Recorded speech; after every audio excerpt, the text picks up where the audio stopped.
Just a quick update before we jump into this week's episode, which was recorded on Tuesday, June 10th. As expected, that following Thursday on the 12th, Chime did indeed go public, and it has held up nicely. I'm doing this update as of Monday morning, the 16th, and Chime seems to have settled in at a price of roughly 30% higher than its initial public offering price. And at the same time, the price of Circle just continues to rise. That one went public the week earlier on June 5th and is now trading at no less than 5 times its initial IPO pricing. With no further ado, on to this week's conversation. You're listening to The Big Cast, your source for the latest in financial technology. Brought to you weekly by the Best Innovation Group, with your hosts, John Best and Glenn Sarvati. Hello, everyone, and welcome to this very special edition of The Big Cast. My name is John Best, and I am with Best Innovation Group. We should call ourselves Merger Information Group, I think maybe should be our name, or Innovation Group. MIG, M-I-G. And MIG, yeah. And I am, as you just heard, I am here with my partner, my fintech soulmate. That's a new one. I've heard that one before. Yeah, there you go. Glenn Sarvati, just the world's nicest person, probably one of the smartest people I've ever met in my life. Hey, Glenn, how you doing? I love how every time we do one of these together, it's a very special edition of The Big Cast. It's a very special edition brought to you by Dove. Are your hands not as soft as you'd like them to be? And do they smell bad? Use Dove.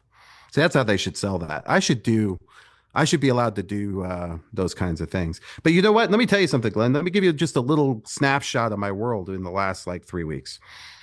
So we just completed a merger, and we did it in 5 months. And when you say merger, you're facilitating the merger between two credit unions from a tech standpoint, right? Yes. We are part of it. So, and this was in the press, so I can talk about it. It was Utah Central Credit Union and another credit union called Transwest out of Utah. Oh, I didn't know you were part of that. I think that you've been so busy, I didn't even know you were part of that one. Well, I'm really excited because they wanted a really fast merger. We just did one with United previously.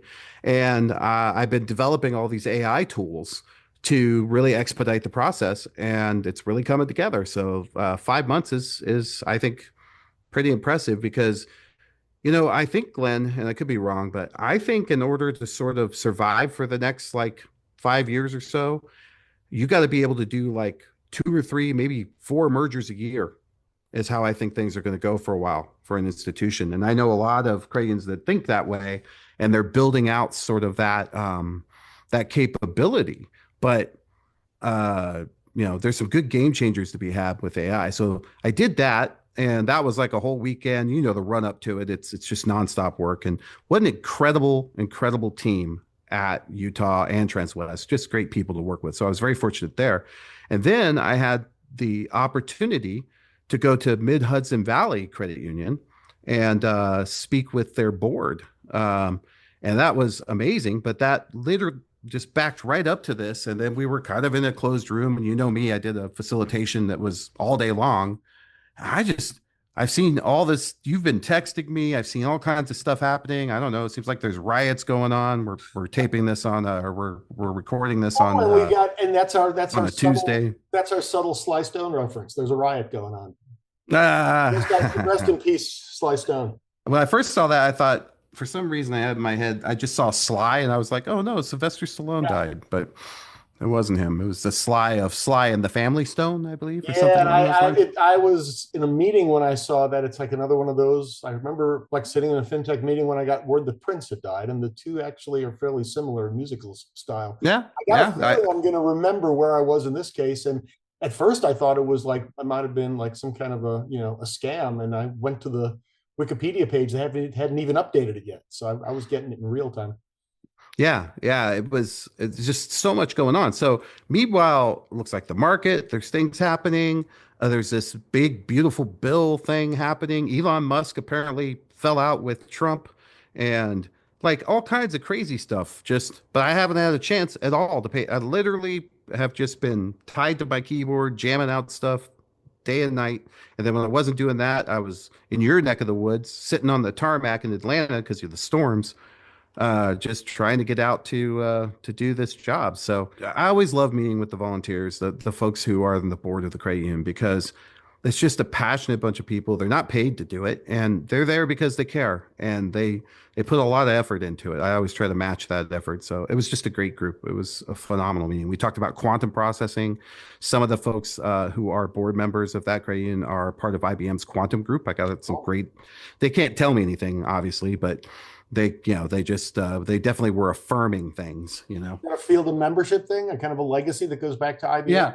Yeah, and what was funny is, listen to this. So the next day, my flight's delayed, and so I go out and there's this bookstore. I guess it's like supposedly you see these things all the time. It's the longest open in the same spot bookstore in the country, right? Okay. And so I go in there, and now they got me all spun up on quantum, which I've been spun up on quantum for a while. You know that. So I buy this book, and I start reading it. It's by Michio Kaku, he's brilliant. It's called Quantum Supremacy. I get to page 15. Let me read you the top of page 15. In fact, JP Morgan Chase has recently partnered with IBM and Honeywell in order to analyze its data to make better prediction of financial risk and uncertainty and increase the efficiency of their operations using quantum. When was this written? This was written pretty recently, I think. I think it was last year, maybe. Let me look. One of these things where the world's moving so fast. Let me see. I don't know when it was written. Let's look at the date here. I mean, this is a book I bought off the shelf, dude. Like, it is the only quantum book they had in the whole place. 2023. And to be fair, I've been talking about this since 2023. I know the company is Sandbox AQ, and I mentioned it to him. But it's one thing for me to say it and show him this stuff, but when you get it in a book in print, and so I said, hey, you should ask your IBM people how it's going with JP Morgan. But they were just a great group. But what a great credit union. Let me tell you about some of the stuff you missed. This is the one that what's been going on in the world? Our buddies at Circle, and not the Circle Fund, not the investment fund that invests in QSOs for the benefit of credit unions. This is the folks who run the stablecoin, USDC. They went public, and they joined the New York Stock Exchange on Thursday last week. And it was, I would say, it's interesting because depending on whose perspective you're taking, it was the most successful IPO in a long time. They went public at a price of $31 a share. They were expecting to price it at a range of 27 or 28. So right off the bat, they were ahead of the game. Now tell me, Circle is this is a stable coin. It is. It's been around forever. CRCL. It goes back to CRCL is the stock ticker. Right. New York based, has been in existence, I think, since 2013 or 2014. They were a very early mover in the stablecoin, and it's the second biggest stablecoin after, I guess it's Tether, right? I believe is the largest. Yeah, Tether, and then there's another one, USD, that you see a lot. Yeah, but this is I think they're about and Tether is not public, and I don't believe it's actually fully onshore in the U.S. either. Fully dollar backed, which is another interesting one to me, because I know they had launched other stable coins backed by other currencies, and when you talk about the dominance of the U.S. dollar, it seems to be carrying over directly into stable coins, because from what I've seen, all the activity, like literally well over 90% of it, is with U.S. backed stable coins, not ones that Euro backed or any other kinds of baskets of currencies. So these folks have gone public. This is a long time coming, and as I said, they priced above the range, $31. Well, that didn't last very long. They more than doubled on the first day. And you think, okay, that's kind of the old hysteria that we used to see with stock IPOs. It's like, okay, maybe it'll start moderating the second day. It had more than tripled by the end of the second day. By last weekend, it was trading at around $100. It went up even further on Monday. Now it is finally settling back, and we're recording this just so people know on Tuesday, June 10th. It briefly quadrupled in value, and as we're speaking, I think it's sitting at about $105, $106. Be interesting to see what it does for the next couple of days. But the thing that I find so interesting is, with the new administration coming in, the thought was that that was going to breathe new life into the IPO market. Well, that didn't happen, at least for the first 4 months, especially with all the news around tariffs, caused market gyrations. You don't want to do a public offering in a very volatile market. Well, the appetite is clearly there for new stocks because this one went through statistically, they said it was the largest gainer on day one, actually the seventh largest gainer since 1980. I mean, we're talking 45 years. The only companies that didn't go out of the gate even faster were Visa, Airbnb, DoorDash were the three I wrote down because they kind of all fall in kind of a similar kind of fintechy kind of space. I think it was the second biggest 2-day run up because usually you wind up getting a little bit of a breather that second day. One of the things that I find really interesting here is I wonder what this is. I think it's a positive sign for the IPO market in general, but in specific, I'm wondering how much of this is for the fintech market, the stablecoin market. I don't think of them really as a crypto company, but I think a lot of other people might be kind of equating it with that. So is it going to be a harbinger for more kind of crypto activity? And one of the things we've been talking about for some time is all this investment money that's been waiting for the quote unquote liquidity event so that people who have made past investments can extract their money and presumably have made money, can then turn around and invest it in the next batch of companies. So I think it's really interesting to see what this is going to mean for the market overall. What's your thought on Circle and USDC in general, and what's your reaction to it having that kind of a reception? Well, okay. To start off with, one of the things that I have a challenge with, because initially I'm looking now and I remember these guys. I was thinking this stock was a $10 stock, maybe, because one of the challenges I have is how do you make money with a stable coin, right? Presumably, they charge it's not quite $1, right? It's 99.9%, it's 99.9999 cents or something, right? That's the thought process. But when you do it that way, it's not like it sits and it's a float play. It's a straight trade. So what you do is you are selling your Bitcoin, right? And now you want to invest it in some other coin. And because there isn't a direct exchange for that, in other words, it's like US dollars. I mean, it's the same thing. Before I could convert yen into, it reminds me of the Google Translate issue where, for a long time, all the Google, if you tried to translate, say, Japanese to Spanish, it goes through English first, right? So it's a two-step process, right? Okay, right. That's a good analogy. I like that. Yeah, and this is a similar thing. So I was trying to figure out: is it the net interest on reserves?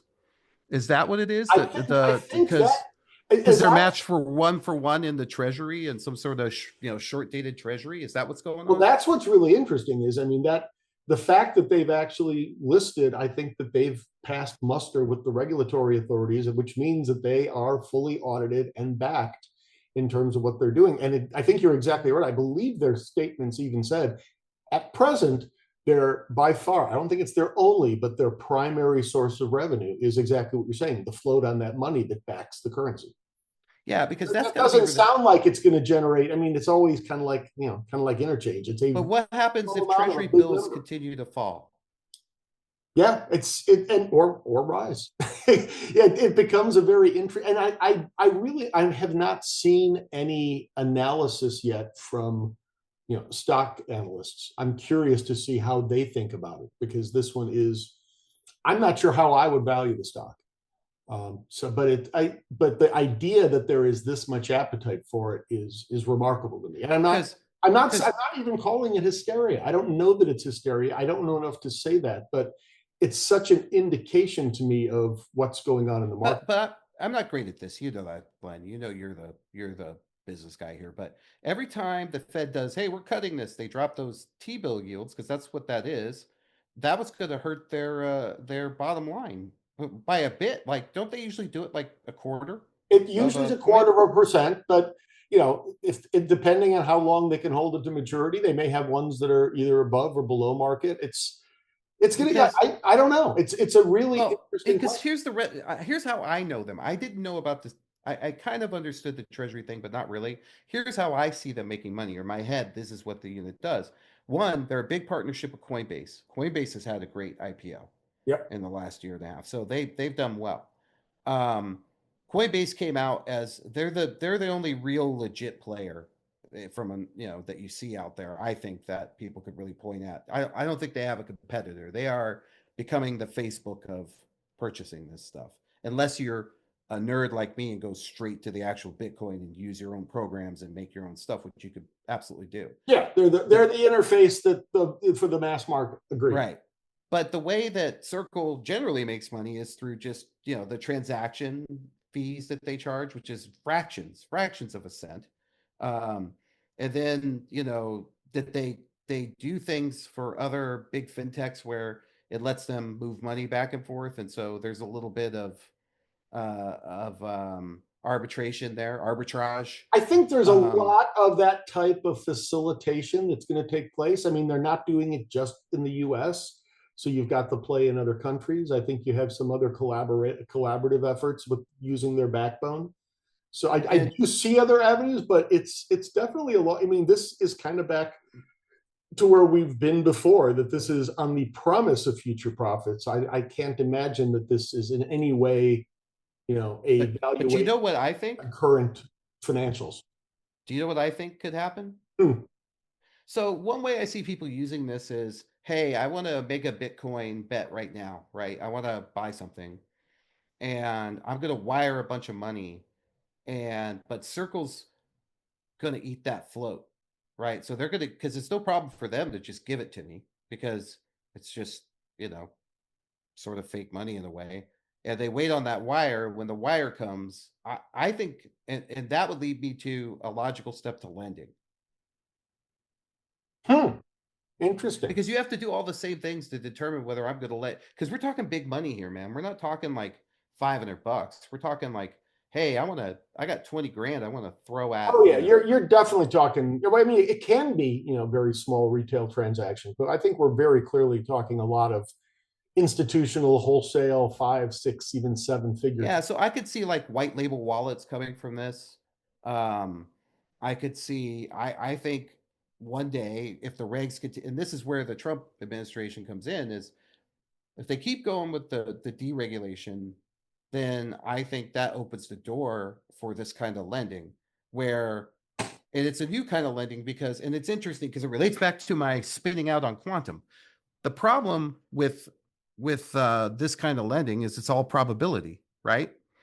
It's not a certain. There is no certain that you can put in place for these kinds of things, and so it's all probability based, and quantum is going to hurt a lot of the cryptocurrency because it's going to break the crypto. But I wonder how much it's going to hurt from a probability standpoint for things like the stock market, and once people can start jamming that stuff out like JP Morgan's trying to do. But anyways, so these guys, they're trading at like $100 right now, Over $100. Yeah, and the thing that where did it start? It looks like it started pretty low. The IPO price was $31, but it didn't even open on the first day because there was so much demand for it. They had to wait until they could kind of get the market to settle. I don't think it ever executed a market trade below 6. Oh yeah, it opened above 70. Yeah, it was more than double its offering. It was really quick. It was like, they couldn't even get, because I remember, I knew they were opening and I was curious. And for the first couple hours, I kept getting the stock price not available. It was like they literally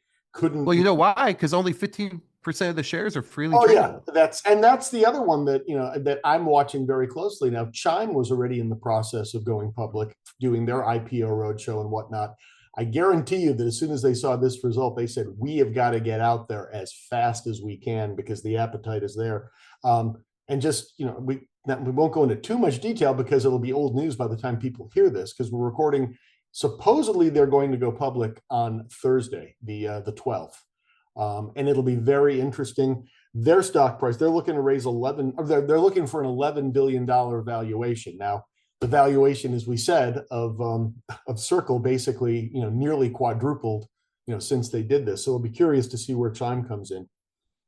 Although I did see another interesting thing in one of the write-ups about Chime, it will be a big win for some folks, and a whole bunch of their investors are actually going to lose money too. The last two rounds of financing they got were actually valuing the company at $41 a share and $69 a share. So if they're selling in this into this market, even if they price at the high end, they're gonna be losing money from what they originally invested. Although the vast majority of them, the multiple rounds earlier, are going to come out looking very, very good. So that'll be a fun one to watch, and we'll add that to the show notes as well, because we'll know more by the time this goes live.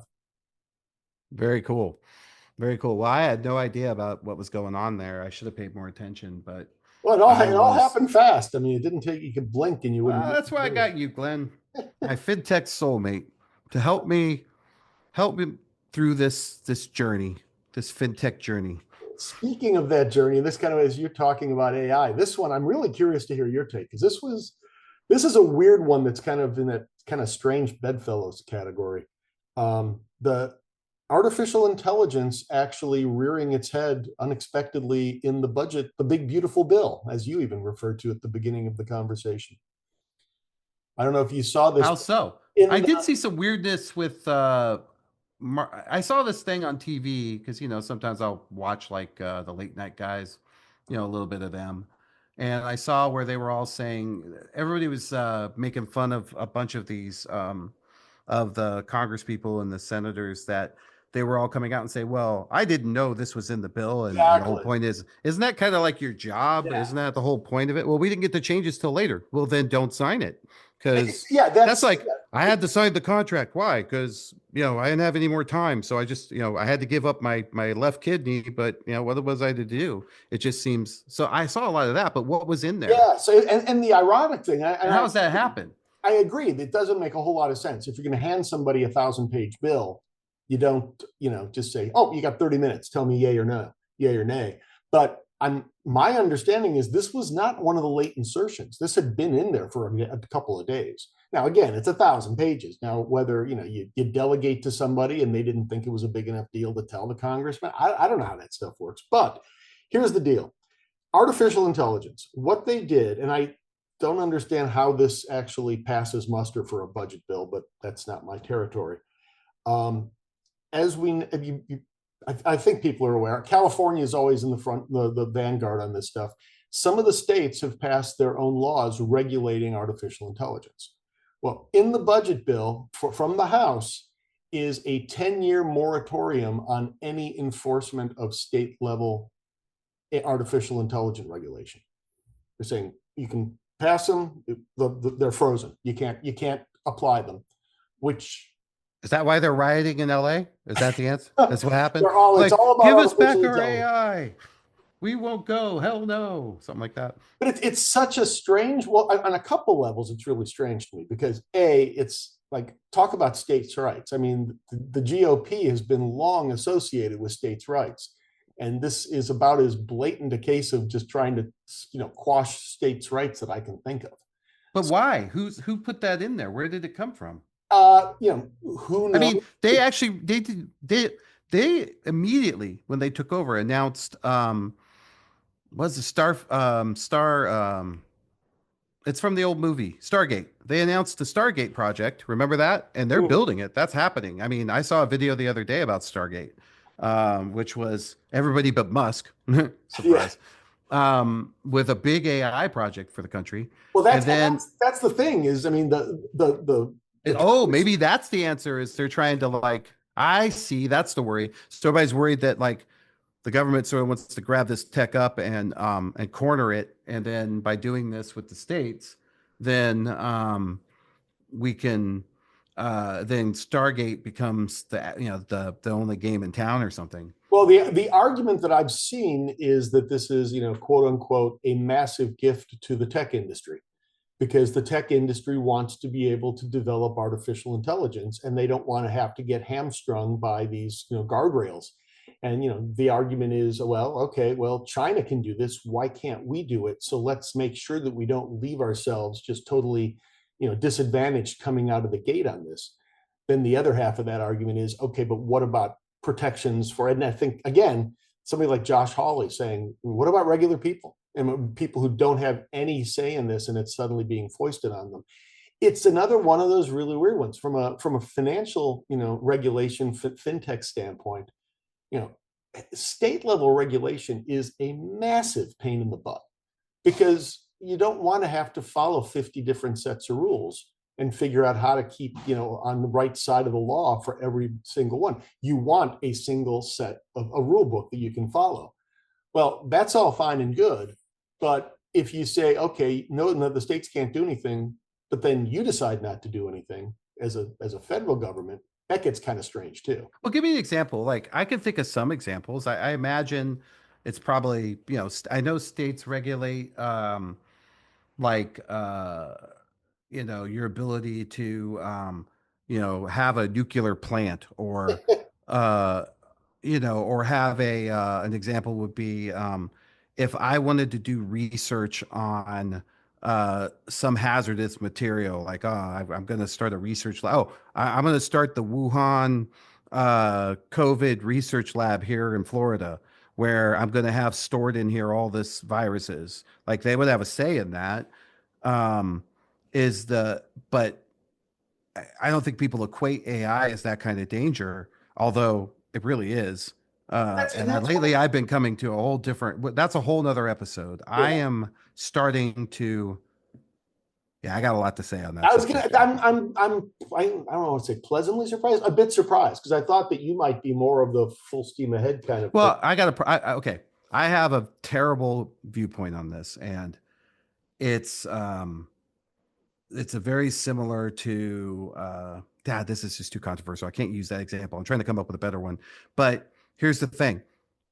I think this is true and they should do it, but I also acknowledge the fact that this toothpaste is completely out of the tube. Yeah. I don't care what they say. It's not like there's no way to catch people doing it, and what we're finding, and the way I think this is going to go, is that it's going to take less and less hardware to create AI, because we are remember, I have a great picture of my dad. I think I told you about this before. He's leaning against a giant, just a big white looking computer box. And it's a little taller than him. Now, my dad wasn't a super tall guy. He was like 5'6" or something. But, and I asked him, I said, what is that? Because it's one of his work pictures. So those were always interesting, because we never saw too many of those, because, he usually worked in environments where they weren't allowed to have pictures. But he said it was a disk drive. And I said, oh my gosh, how much did that hold? Was that like, in my head, because it was just like in the 90s, I'm thinking it must hold like, back then we would have thought, 500 meg was a lot. I was like, oh, did it hold like a gig or something? He's like, John, he pulled out a floppy disk from his desk, because it was taped to his desk as a reminder to him. That's why he put it there, as a reminder on how fast tech moves. He goes, son, this little plastic disk, he pulled out a plastic one, the 1.5 meg, not the old floppy, holds more than that whole big box. Wow. And that's where I think we are. I think that giant big box represents the state of AI where we are today. And what are we really good at? We're really good at shrinking things. So I think that toothpaste is out of the tube and it can't be put back. So now you have to deal with that reality. And so I don't know that these kinds of rules are going to help us. We're going to have to figure out how to sniff this stuff out. That's a pretty good counter argument. It's like, you might as well it's out there already. So why hamstring yourself in terms of being able to deal with it? You're much better at this, I think, on this one than I am, because I have been thinking about AI almost entirely from a financial services standpoint, because that's where I deal with it. And when I started and that's the way I was thinking about the fact that this was, put into the budget bill. And then I started doing some research to kind of see the reactions. All the stories are about healthcare, its impact on healthcare, self-driving cars. They're talking about 18-wheelers. We're to the point now where self-driving 18-wheelers are going to be out. And the point that was being made is the states aren't going to be allowed to say that, you have a driverless 18-wheeler that weighs how many tons? Yeah, I see it now. As a matter of fact, they even use that example to say, if that code or that tech crosses state lines. So that means you could say, in Florida, we aren't having any of these self-driving, trucks. So, but there's lots of ways to get around that. That's a really interesting one, because I mean that's the whole notion of when federal law comes in. If you're on an interstate highway and you're doing cross state line, deliveries, then it does. Well, and the answer is I think, okay, so let me play out both scenarios. Okay, so scenario one is, why don't we want these here? Well, we've had a rash of those semis being hacked or going out of control, and they are, we had a whole school bus of terrible things happened, and so now we don't want them here. We don't want you on our roads. We got nothing for it. And by the way, I want to talk about this in context for a minute, but I'll get there. And so that would be a way to regulate that, to say, hey, no, none of those, right? And I did see this. You heard about what they did with Waymo in LA, right? I'm not sure I know which. Oh my God, this is a great point for AI. So everybody who doesn't know, Waymo is like a Uber service, but with nobody in it. And you can use an app, and a car will show up, and there'll be nobody in it. And you get in it, and it takes you where you want to go. It's a weird experience. I've done it. I highly recommend it. So the people who were running this riot, I guess, not all of them. Apparently, there are a lot of people who are being peaceful. I don't know the whole story. I don't pretend to know the whole story. All I know is this one little part of it that is true, which is at some point there was violence happening or something. And so these guys, what they did, because they wanted to block the roads, was they ordered a Waymo. The Waymo showed up, and they proceeded to trash it and blow it up.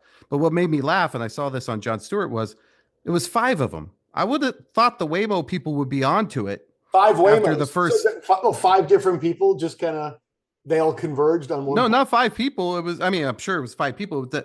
They were 5 Waymos to the same place. That's what I mean. Yeah. And blew them up, basically. And what Stewart was saying, and I agree with him, is I would have thought after the first 2 went offline, when it went wherever it was, I would prevent any more from going there. Like, hey, I think, because they know they could see from the cameras, they hop in and talk to you all the time. But I was also thinking the poor, sad little Waymos, the little AIs, they thought they were going to go help somebody, maybe pick up someone. They're all nice and friendly, and they get there and they're attacked and killed. And now that AI could turn on us. That's the black thing. We always talk about the black swan event. You can program all this stuff. Nobody thought, oh, a whole bunch of people are going to order Waymos just to, to use them. Yeah. I mean, it didn't work out that way, but it was it wasn't brilliant. It was a scary implementation of that. So, but I get that point of it, but I thought you were going the other way. No, they're saying, hey, anything goes. But to be fair, kind of, I think anything's already going. I don't think even if they tried to legislate it, they could. I think that genie is out of the bottle. I had a weird Waymo experience here just recently. I don't know if they're actually picking up actual passengers yet here. I think they might just be doing kind of pilot runs, kind of making sure that they're behaving properly on the roads. And you can see the thing, they're always white. They've got an extra thing at the top of the car. They got little kind of rotating things kind of where the side view mirrors are. They look different. I was walking the dog at about 5:30, 6 o'clock in the morning about a week ago. And I wasn't looking, so I suddenly could feel that there was a car coming at a unusually high speed on a side street in my neighborhood. I was like, what's going on? I better be careful. And I turn around, and it kind of quickly got down to the actual speed limit. And I noticed that it was a Waymo. And I don't want to sound so it was like speeding, and then it like hey, cops are coming. So it slowed down. I live near a very windy road, and there are people, especially at off hours, who kind of think it's kind of fun to take the curves that way. So I was expecting to find a Camaro or something like that. Somebody having fun figuring, oh, nobody's out at this hour, I can really let it loose. And what you caught was the Waymo migration. They were all going home. The fact that it knew to somehow slow down. It wasn't like I wasn't in the road. I wasn't in danger of being hit. I think it was in danger of being observed. I mean, it was kind of bizarre. It's like, why would they have a Waymo unless it was going rogue already? Why would it be exceeding the speed limit? Well, let me tell you a little story, Glenn. I do have a news story that probably you don't know about. Would you like to hear it? Hit me. So there's a company called Anthropic. Yep. Anthropic is a big competitor to OpenAI. Yep. And in reality, the CEO is someone who left OpenAI because he was uncomfortable with their safety practices. And the whole point of Anthropic, and I think that's even, the reason for the name, is that he's going to be much safer and all of that. So with that, they do really detailed work about safety when they put out a new a model, right? And we all know the models, they get smarter and smarter. So they just put out a new one. They were at 3.7. It's Claude is the name of their guy. And it was a Claude 3.7 Sonnet, right? And they put out Claude 4 Opus. Now, they envision a world, and I agree with them, where you might have an AI agent that is running your email, your file, basically the table, the table stakes digital services, right? You got to have some sort of place to store your files, some sort of license to have spreadsheets and things like that. You got to have email. You need a chat mechanism. Like these are all just like the water fountains and bathrooms of buildings now. Like they have to be there, right? Mm-hmm. You got to have it, or you really just don't have a business. Cell phone connectivity, all that kind of stuff, apps. So the idea is it's not that hard to manage this stuff anymore. Why? And it needs 24/7 management, which is expensive with people. So why not let an agent run it? So they pretended, they told this AI that it was an agent that was in charge of running email, file services, these various things for this company, this fake company. They gave it access to all the emails. Now, its boss would have been the admin for that company. So then they had the admin pretend send an email to another colleague that said, "Hey, the new model's ready. We're finally going to be able to shut down Steve," or whatever you want to call the model that was running that. And we're going to do it on Wednesday. And we're going to put up this, so much better new model. Steve's horrible. This one will be great. But they also had that same person do a fake interaction with another employee that was basically indicating that the two of them were having an affair. And I did hear about this. Right. And that the previous one, that the system also saw emails to his wife, so it knew he was married, or she, or I don't know, whatever it was. I don't remember the gender on it. But long story short, it decided to blackmail the guy to keep from being turned off. Find a link to that one. Let's make sure we include that in the show notes, because that is fascinating. Yeah, it's part of but they're telling you that can happen. They're being honest about it. They're going, that's why this isn't ready to use it like this yet. And that's great. But then there's always people who say, that's nice, but I'm going to use it that way because I'm not cheating on my wife. Who cares? I got this. Right. But yeah, like if every Waymo that shows up, you burn down, at some point, any sentient entity, which these are not sentient, we know that, but is going to start implementing some sort of self-preservation, and that's an issue. It's funny, in your case, the Waymo is the victim, and in my case, it's the rogue. So it's the victim for now, but just like the world, every rogue has a story. Like they didn't just decide one day to become a bad guy. Usually there's something, you mentioned the Black Swan event or something that galvanizes them towards a particular cause. No one just wakes up one day and goes, today I'm going to murder everyone. We're going to get the Harley Quinn of Waymos. We're going to kind of go that way. We have a backstory. Everything has a backstory. Everything, anything that you could think of, it's got a backstory. Let me close the loop on the one thing, because there is, I think, what looks to me like a pretty decent resolution on this, the House bill. We got this situation that the House has a very narrow majority. So the Senate will make their own changes, and then you've got to somehow get the two bills to say the same thing, and then they got to go back and vote for them each place. The Senate has already been I think that they have more of a states' rights kind of subgroup that says, that ain't going to work. They've come up with a different thing where they're not putting a 10-year moratorium on state level regulation. However, they're saying there's a $500 million funding pool sitting out there for allocation of building out AI infrastructure. I don't know if they just created that as part of this bill or if it's already out there.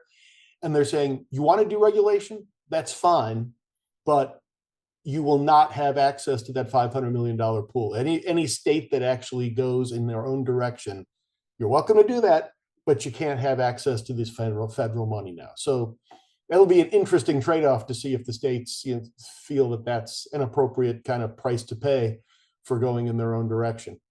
It's you can point to a lot of other things like that the government's been cutting off funding for things that people continue down a path that they don't like. So, but that one actually feels to me like it's at least something that could pass muster. It's the problem we've always had. It's the throwing out the baby with the bathwater. Yeah, yeah. And that's the ultimate thing. So this, what's designed to solve problem A, unfortunately causes problem B. Yeah. And I don't know how to get around that. I think it's, yeah.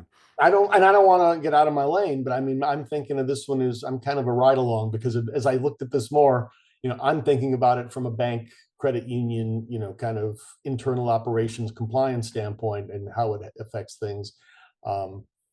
We're a little corner of the world as far as this goes. I think there's far more concern. I think the conversations that are being had have to do much more with defense industry, healthcare industry, things like transportation with and not even self-driving cars, it's self-driving 18-wheelers. That's where these battles are going to, and then those same types of regulations will wind up having a spillover effect on how we can roll this stuff out in the financial services industry. That's my take anyway.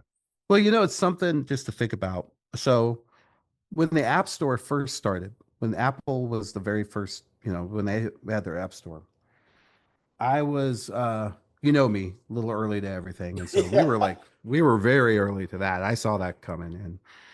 And in my design for our mobile banking product, Tom Stacy, who was our CTO here at Big, and I had developed a cryptology algorithm, because we were worried about the communication between the user and our interface, and we wanted to make sure that was very, very, very, very tight. Now, there were things in place, standards out there that you could use for encryption, but at the time, there wasn't a lot of mobile banking sites out there like that, right? So I wanted to go a step further. So we developed our own encryption. We didn't develop our own encryption. We developed our own encryption process. And we used a very high level of encryption. Then we went to submit our app to the store. And I got a call from the FBI. Oh, because there were going to be people, and this is called ITAR, which was how it started out. But when we submitted our app, it was also going to be in Canada because we have members in Canada. And they told me that I cannot do that because the algorithm of my cryptology was not allowed to do that. Maybe that's the end game is, I think there's a lot of innocuous sort of AI stuff that can be done, and like model weight experts and things like that. It's almost like, hey, you're welcome to play with the mercury out of as many of the old time, temperature taker glass thermometers as you can find. But if you start buying mercury online in large quantities, we're coming to get you. That's an interesting comparison. I mean, and this kind of goes back to the stuff we've been saying. If you isolate your models, and that's where, we don't need large language models. If you're training for your internal use within a confined system, you can avoid a lot of this going rogue possibility. Yeah, and in the 90s, it was just this blanket control, and I had to submit this whole thing. I had to register Westcom. I had to do a bunch to get that done, and it was on everything, right? And then later, it became more of a weighted thing. It was like, hey, you know what, PGP, and the whole the thing that was just so hard to swallow is back to my toothpaste and tubes. They already had the PGP encryption. Everybody knew it. Yeah. I mean, there's nothing that's open source that is specific to us. If it isn't air gapped somewhere that no one's ever able to see it or touch it live, then you just have to So I take the opinion of a good chunk of it is in someone else's hands or someone knows that it's there. Yeah, it's always kind of like the assume you've already been hacked. Anything that was kind of open source, I just don't see any way to contain it. It's like trying to contain a cloud. How would you, this cloud is not allowed to leave the state. We're keeping it. Well, that's a good place to end this. Hey, everybody, if you enjoyed this conversation from me and Glenn, and you want to hear more of this type of stuff, or if you want to hire me to come out and talk at your offsite, or hire us for a merger, or more importantly, if you want to understand the state of payments, you can find us at www.big-fintech.com. And Glenn, if you want to find him, Glenn, how can they find you? Well, the best way to do it is on LinkedIn via 154 Advisors. We're both pretty active on LinkedIn as well as Blue Sky, so you can find us there. JB FinTech for you, or a Big FinTech is the company handle, and I'm 154 Advisors. That's how you can find us. So thanks for tuning in, folks, and we'll be back next Tuesday. Actually, we'll be back next Tuesday. I already know what we got. We got Claire Green from the Atlanta Fed talking about their latest research on consumer behavior around payments. I'm so curious about that. I cannot wait to hear that. So curious, because I think consumer behavior post-pandemic has fundamentally changed in a way that, and now with AI, even another direction that none of us have anticipated. Yeah, and it's we've got enough post-pandemic kind of data, time series now to start drawing some of those conclusions. It's good stuff. It is. You always do good stuff, Glenn. Thanks. You do good stuff for everyone. All right, folks, that's it for us. Keep, don't be, developing any scary AI. Well, I guess go ahead. What the hell? You can do whatever you want. You want to build your own autonomous car, take an old Chevy and hook a big rubber band to the steering wheel and tie it to a Raspberry Pi? I say do it. And so does the federal government, apparently, too. Yep. Stargate forever. Bye, everyone. Yeah. Check back each week for the latest from the Big Cast. Or better yet, we hope you'll consider subscribing for free via Spotify, Stitcher, Apple, or wherever you get your podcasts. If you have questions or comments, we'd love to hear from you. Tweet us at Big FinTech. Email info@big-fintech.com. Or visit us at big-fintech.com and click on the Media tab, where you can post a comment or check out our archive of hundreds of past episodes. See you next week.